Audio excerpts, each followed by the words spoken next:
اور علم کو قرار دیا ہے، اور یہی وجہ ہے کہ امیر کائنات نے اشیب نے ابی طالب نے جملہ فرمایا کہ رزیلا قسمت الجبار فینا لنا علم وللآلاء مال۔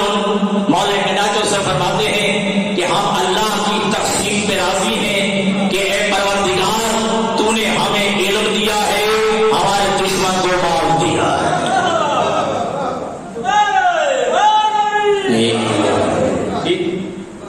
علی حاصل کر رہے ہیں کہ علم شرف انسانیت ہے، علم عظمت انسانیت ہے، علم کی وجہ سے انسان کی عزت و عظمت ہے۔ تو علی فرماتے ہیں کہ ہم اللہ کی تقسیم سے راضی ہیں کہ پروردگار تو نے ہمیں علم عطا کیا، ہمارے دشمن کو مال عطا کیا۔ اور اگلے جملے فرماتے ہیں کہ فإن المال یفنی عن قریب، توجہ، فإن المال یفنی عن قریب والعلم باق لا یزال۔ علی فرماتے ہیں کہ مال عن قریب ختم ہو جانے والا ہے، عن قریب ختم ہو جانے والا ہے، لیکن علم ایسی دولت ہے جس کو زوال علم باقی رہنے والا ہے۔ لہذا وہ نعمت کہ جو ہمیشہ رہنے والی ہے، وہ دولت کہ جو ختم ہونے والی نہیں ہے، علی فرماتے ہیں وہ اللہ نے ہمیں عطا کی، یہ وہ اللہ نے ہمیں عطا کی ہے۔ یہی وجہ ہے کہ فرمایا کہ العلم نور، علم نور ہے، علم روشنی ہے، علم حکمت ہے، علم نورانیت ہے۔ اس سے پڑھ کر علی کائنات مولا کائنات کا جملہ سنیے، علی فرماتے کہ العلم حیات والجہل موات۔ علی فرماتے ہیں علم زندگی ہے اور جہالت موت۔ علم زندگی ہے اور جہالت موت ہے۔ اگلے جملے میں جلدی پڑھنا چاہتا ہوں تاکہ پورا موضوع بھی مکمل ہو جائے اور وقت کے اندر بات کو اختتام کی منزل تک پہنچایا جائے کہ العلم حیات والجہل موات، علم زندگی ہے اور جہالت موت ہے۔ پھر فرمائے ایک تاثر العلم یوسف الحیات، تم علم حاصل کرو، علم تمہیں زندہ اور جاوید بنا دے گا۔ تمہیں علم حاصل کرو اور علم تمہیں زندہ اور جاوید بنا دے گا۔ توجہ، اور علی کائنات مولا کائنات کا جملہ پھر ذہنوں میں بٹھائیے۔ علی فرماتے ہیں کہ العلم راس کل خیر والجہل راس کل شر۔ علی فرماتے ہیں ہر خیر، ہر نیکی اور ہر اچھائی کی اساس اور بنیاد علم ہوتا ہے، اور ہر شر اور ہر برائی کی جڑ جہالت ہوتی ہے۔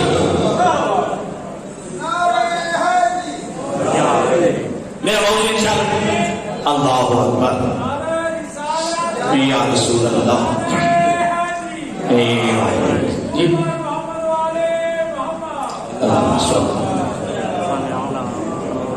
کہ ہر نیکی ہر خیر کی اساس اور بنیاد علم ہوتا ہے، اور ہر شر اور ہر برائی کی جڑ جہالت ہوتی ہے۔ تو پھر پتہ چل گیا جن قوموں میں علم زیادہ وہاں خیر زیادہ، جس معاشرے میں علم زیادہ وہاں خیر زیادہ، جس ملتوں میں جس معاشرے میں علم زیادہ وہاں خیر زیادہ، جس معاشرے میں جس قوم میں جہالت وہاں شر ہی شر۔ جی جس معاشرے میں، بڑی مہربانی، جس معاشرے میں جن قوموں میں جن ملتوں میں جی جہالت زیادہ وہاں شر ہی شر ہے۔ تو علم، توجہ، عزت اور عظمت کا معیار دو چیزوں کو قرار دیا، علم اور ایمان۔ یعنی عزت ہے، عظمت ہے، ساری بلندی ہے، درجہ ہے، رفعت ہے، تو یا ایمان کی وجہ سے ہے یا علم کی وجہ سے۔ اگر معیار فضیلت ایمان و علم ہے تو پھر اسی میزان پہ رکھتے ہیں کہ بعد پیغمبر، اسی میزان پر، اسی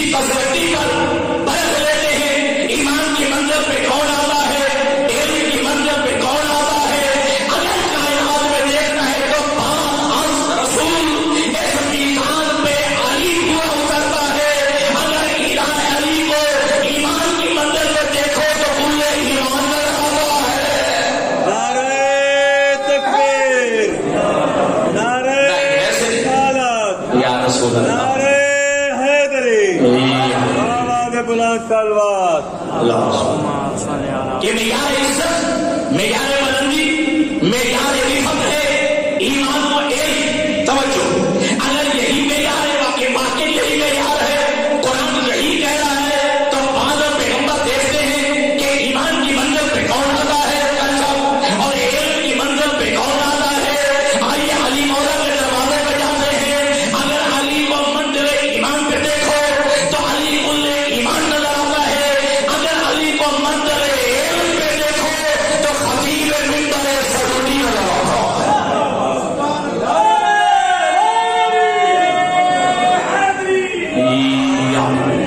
جی ایمان کی منزل پہ دیکھو علی کل ایمان نظر آتا ہے. اگر منزل علم پہ دیکھو تو علی خطیب منبر سعودی نظر آتا ہے. کائنات میں بس علی ہے، صرف علی ہے، خاتم صرف علی ہے جس نے یہ دعویٰ کیا ہے، سینے پہ ہاتھ رکھ کے کہا کہ سلونی سلونی قبل ان تفتونی انی اعلم من طرق السماوات من طرق الارض. پوچھو پوچھو جو علی سے پوچھنا چاہتے ہو قبل اس کے کہ علی دنیا سے چلا جائے، کیونکہ علی زمین کے راستوں سے آسمان کے راستے بہتر جانتا.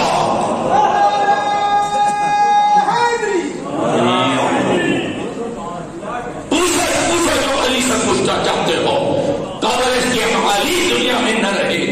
انی اعلم من طرق السماوات من طرق الارض. علی زمین کے راستوں سے آسمان کے راستے بہتر جانتا ہے. دنیا آج ستاروں میں کمر ڈال رہی ہے، دنیا آج مریض پہ جا رہی ہے. علی 1400 سال پہلے کہہ رہا ہے میں زمین کے راستوں سے، میں آسمان کے راستے بہتر جانتا ہوں. جی اس کا مطلب ہے کہ آسمانوں میں بھی راستے ہیں. آج تلاش کر لیا، آج مریخ پہ دنیا آباد کرنے کی باتیں ہو رہی ہیں، شہر بسانے کی کوشش ہے جو ہے نا. اور علی نے 1400 سال پہلے کہہ دیا کہ میں زمین کے راستوں سے آسمان کے راستے بہتر جانتا ہوں. اور سینے پہ ہاتھ رکھ کے علی مولا نے کہا ہاں ہنا لعلم جمع، یہاں علم کا ٹھاٹھے مارتا ہوا سمندر موجود ہے. جی کہ یہاں علم کا ٹھاٹھے مارتا ہوا سمندر موجود ہے. یہ فرمایا سیل الامن، یہاں سے علم کا جو ہے سیلاب بہتا ہے. اور اللہ کے نبی کے اس وسوسی نے، اس ولی برحق نے جملہ کہا اور کائنات کو بتا دیا کہ دنیا والوں دیکھو میں علی کو ہوں، علی کو پہچانو، علی کی معرفت حاصل کرو. فرماتے شکلی رسول اللہ ہے شکن شکا، اللہ کے نبی نے مجھے علم ایسے عطا کیا ہے کہ صرف پرندہ بچے کو بلا دیتا ہے. کہ اللہ کے نبی نے مجھے علم ایسے عطا کیا ہے جس طرح پرندہ بچے کو غذا دیتا ہے. توجہ، اگر آپ کو یاد ہو، یقیناً یاد ہوگا، ابھی علی ایک دن کا ہے، رسول کے ہاتھوں پہ ہے. خاموشی آپ کی بتا رہی ہے، شاید آپ کے ذہنوں میں نہیں ہے. 3 دن کا علی ہے، بیت اللہ ہے، میرے پیغمبر کے ہاتھوں میں ہے. اور اللہ کے نبی فرماتے ہیں یا علی ایک ہو، اے علی کو سنو، علی کو سنو. علی نے نہیں کہا یا رسول اللہ علی، اللہ کے نبی مجھے پڑھنا نہیں آتا، نہیں کہا کہ مجھے پڑھنا نہیں آتا. توجہ، مجھے پڑھنا نہیں آتا ہے نہیں کہا ہے، بلکہ کیا ہے وہ سارے جو بتاتے ہیں، سارے والے نے لکھا ہے کہ دست رسول پہ علی نے قرآن پڑھا ہے. دست رسول پہ علی نے قرآن پڑھا ہے. اور ایک جملہ جو تاریخ عالم اسلام نے لکھا، اللہ کے نبی نے 3 دن کے علی کے منہ میں اپنی زبان مبارک دے دی.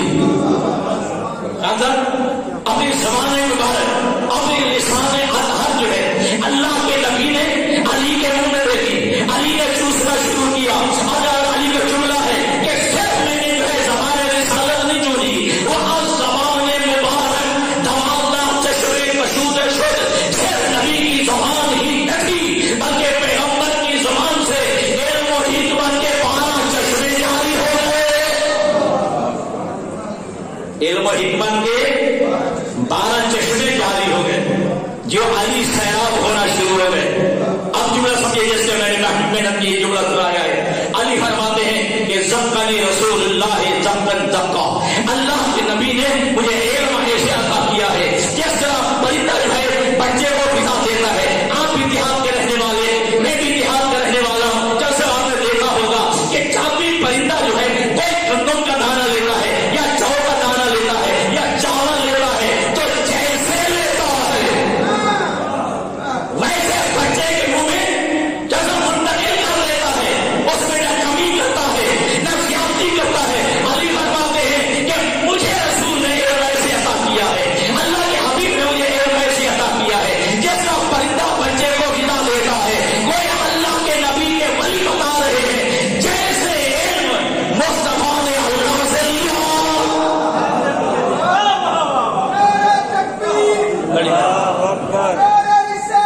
یا رسول اللہ، یا علی، اللہم صلی علی محمد جیسے مصطفیٰ نے اللہ سے علم لیا بغیر ہی بہو بغیر کسی کمیوں بیشی کے مصطفیٰ نے علم مجھ علی تک منتقل کر دیا. اگر جملے میں جیسے میں سننا چاہتا یہی کہا ھذا سبق رسول اللہ. علی کے علم کے اس تھاکے مارتے ہوئے سمندر میں بھی اپنی فضیلت نہیں بتا رہے بلکہ کیا کہتے ہیں ھذا سبق رسول اللہ. جو علی کے سینے میں علم ہے یہ وہ علم ہے جو نبی زبان چوس سے دیا ہے.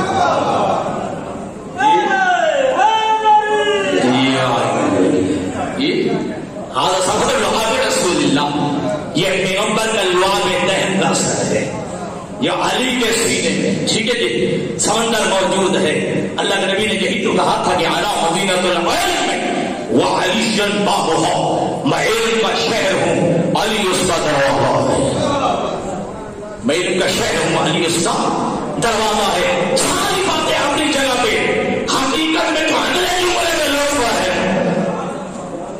جی، کیونکہ آپ میرا جو ہے دوست، میرا مجمع جو ہے ساتھ میں جو ہے مسلمان دوستوں کا جو ہے مجمع ہے. جملہ میں یہ دینا چاہتا ہوں کہ انا مدینۃ العلم وعلی بابھا، جو بھی کہا گیا حقیقت میں اگلا جملہ جو ہے حقیقت میں وہ فضیلت کا جملہ ہے. من اراد العلم فلیات الباب، جو علم حاصل کرنا چاہتا ہے میرے چھتوں پہ چڑھ کے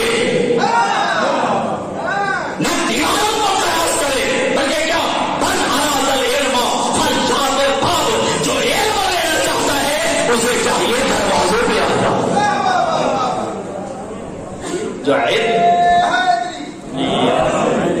من اراد العلم فلیات الباب، جو علم لینا چاہتا ہے اسے چاہیے دروازے پہ آ جائے. اللہ کے نبی اس دنیا سے جا رہے ہیں، چند لوگوں کی بات ہے. اللہ کے حبیب نے علی کو اشارہ کیا، یا علی اپنے کان میرے قریب کرو، یا علی اپنے کان میرے قریب کرو. چند سیکنڈ، چند لمحوں میں مصطفیٰ نے علی کے کان میں کچھ کہا.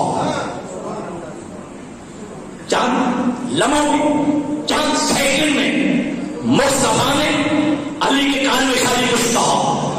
کھڑے ہوئے لوگ نہ سمجھ سکے کہ مصطفیٰ نے قاری صاحب علی کے کان میں کیا کہا ہے، نہ سمجھ سکے. پوچھنے والوں نے پوچھا کیا اتنی سی دیر میں مصطفیٰ نے آپ کے کان میں کیا کہا تھا. سنیے گا، علی ابن ابی طالب فرماتے ہیں علمنی رسول اللہ الفا باب من العلم. اتنی سی دیر میں مصطفیٰ نے میرے کان میں جو کچھ کہا 1000 باب علم کا میرے سینے میں اتار دیا.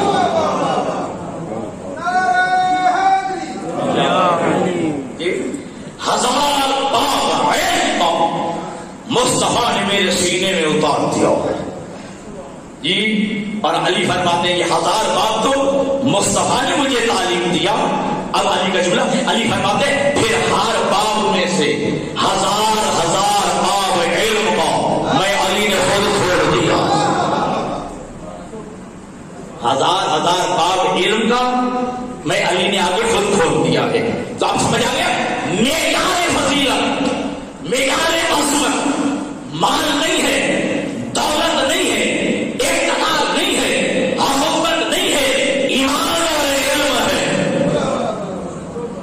ثابت ہو جائے گی. ایمان اور علم ہے، اور یہی وجہ ہے کہ علم کی منزل پہ، ایمان کی منزل پہ فائل. اچھا دیکھیے، کسی بندے کو دوسرے بندے سے فضیلت حاصل ہوتی ہے ایمان کی بنیاد پہ، علم کی بنیاد پہ، تقوی کی بنیاد پہ. جی بات سمجھیے، کسی بندے کو دوسرے بندے پر فضیلت حاصل ہوتی ہے تو شاید یا ایمان کی بنیاد پر، ٹھیک ہے، یا پھر تقوی کی بنیاد پر، یا علم کی بنیاد پر. کیا کہنا جو چوتھا مانتے ہو چوتھا مانتے رہیے، جو پہلا مانتا ہے پہلا مانتا رہیے. میں تو علی کے لیے جملہ کہہ رہا ہوں. کیا کہتا علی سے بن ابی طالب کا؟ اگر تقوی کی منزل میں دیکھو علی امام المتقین نظر آتا ہے. اگر تقوی کی منزل میں دیکھو تو علی امام المتقین نظر آتا ہے. اگر ایمان کی منزل میں دیکھو علی کل ایمان نظر آتا ہے. اور اگر علم کی منزل میں دیکھو تو خطیب منبر سلولی نظر آتا ہے. خطیب منبر سلولی نظر آتا ہے. ایک دو سلام پڑھیے محمد علیہ. ٹھیک. اور العلم راس کل خیر والجہل راس کل شر. ہر خیر، ہر نیکی اور ہر اچھی بات کے پیچھے مرکز اور محور علم ہوتا ہے. ٹھیک ہے. ہر شر کے پیچھے، ہر برائی کے پیچھے جہالت ہوتی ہے. ٹھیک ہے جی. اب میں تمہیں کہنا چاہتا ہوں، قوموں کی زندگی علم سے وابستہ ہے، ملت کی زندگی علم سے وابستہ ہے، معاشرے کی زندگی علم سے وابستہ ہے. جو میں بدل کہتا ہوں، معاشرہ زندہ ہے جلسہ میں علم کی وجہ سے، قومیں زندہ ہیں علم کی وجہ سے، ملت زندہ ہے علم کی وجہ سے. تو سوال یہ بیٹا ہے، جب معاشرہ علم کی وجہ سے زندہ ہے پھر علم کس کی وجہ سے زندہ ہے؟ اللہ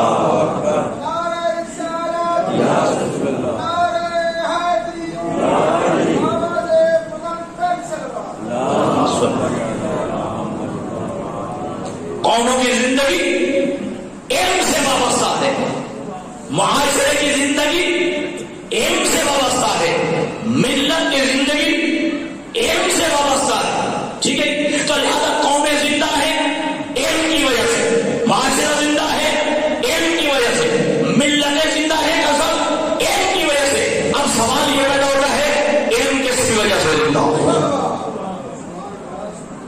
ٹھیک ہے. سوال سمجھ آ گیا؟ معاشرہ زندہ علم کی وجہ سے، علم کس کی وجہ سے زندہ؟ ٹھیک ہے جی. معاشرے کی زندگی علم سے وابستہ ہے، پھر علم کی زندگی کیسے وابستہ ہے؟ علم کی زندگی کیسے وابستہ ہے؟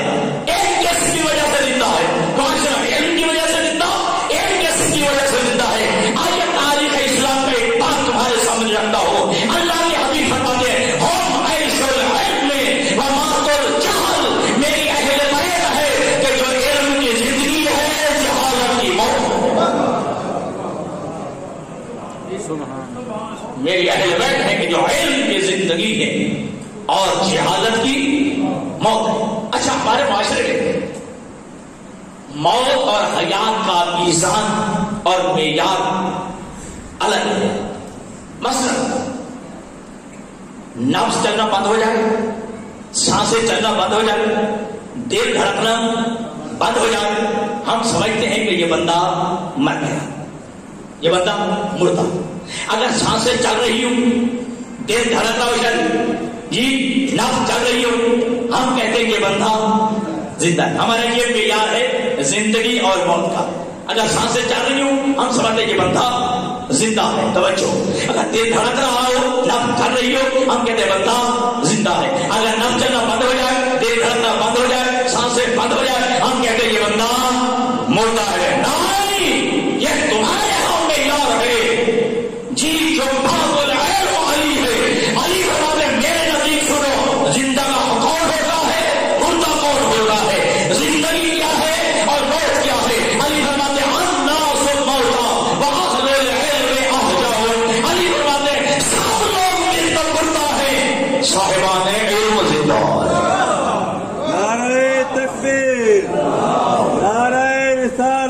نعرہ حیدری بابا نے بلند سلوات جی الناس موتا وآخر العلم احیاء، سب لوگ مردہ ہیں، صاحبان علم زندہ ہے. یہ علم کا فضیلت ہے. تخت پہ بیٹھنے والا بھی اتر کے، تخت چھوڑ کے بھی، اقتدار چھوڑ کے بھی عالم کے قدموں میں جا بیٹھتا ہے. جی عالم سے سوال کر کے کہتا ہے اگر شیخ نہ ہوتا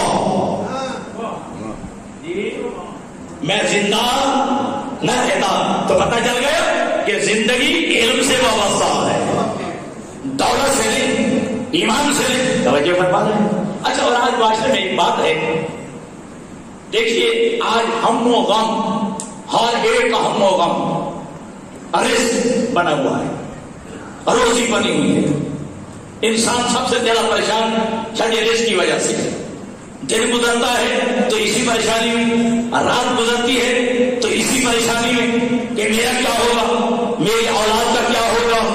کیا کہنا، تیرے نبی کا جملہ ہے، اللہ کے حبیب فرماتے ہیں کہ افسوس اے ابن آدم، تجھے رزق کی فکر ہے، رازق کی فکر نہیں ہے. تجھے رزق کی فکر ہے، رازق کی فکر نہیں ہے. تجھے روزی کی فکر ہے، روزی میں سانس کی فکر نہیں ہے. جی ہر بندہ ریس کی وجہ سے پریشان نظر آتا ہے.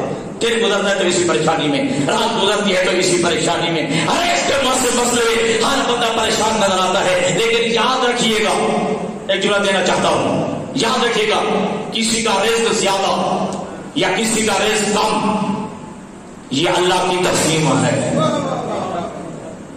کسی کا رزق زیادہ تو کسی کا رزق کم یہ اللہ کی تقسیم ہے. میرا جملہ سمجھیے گا، کسی کا رزق زیادہ ہے وہ یہ نہ سمجھے کہ اللہ مجھ پہ راضی ہے.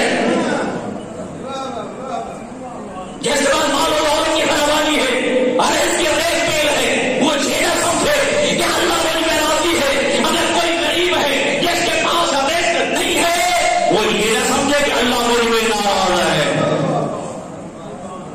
جملہ سمجھیے گا، میں اختتام کی منزل تک لے جا رہا ہوں. رزق کی فراوانی، مال و دولت کی ریس پیل یہ اللہ کی رضا کی دلیل نہیں ہے. اور غربت، رزق کی کمی، مال کا کم ہونا یہ اللہ کی ناراضگی کی دلیل نہیں ہے.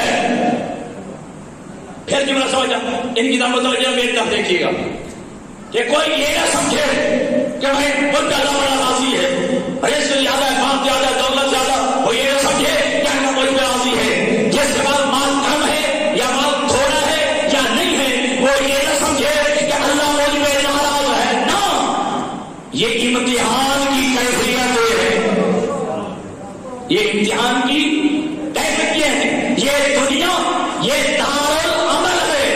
توجہ، یہ دنیا دارالعمل ہے، یہ امتحان کی کیفیت ہے. اللہ دے کے بھی آزماتا ہے، اللہ لے کے بھی آزماتا ہے.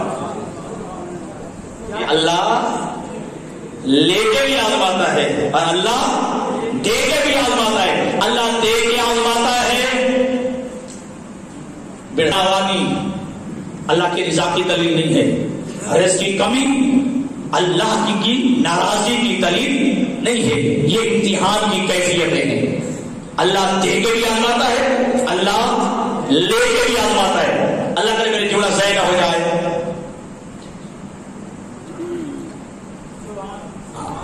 اللہ دے کے بھی آزماتا ہے، اللہ لے کے بھی آزماتا ہے. ٹھیک ہے جی.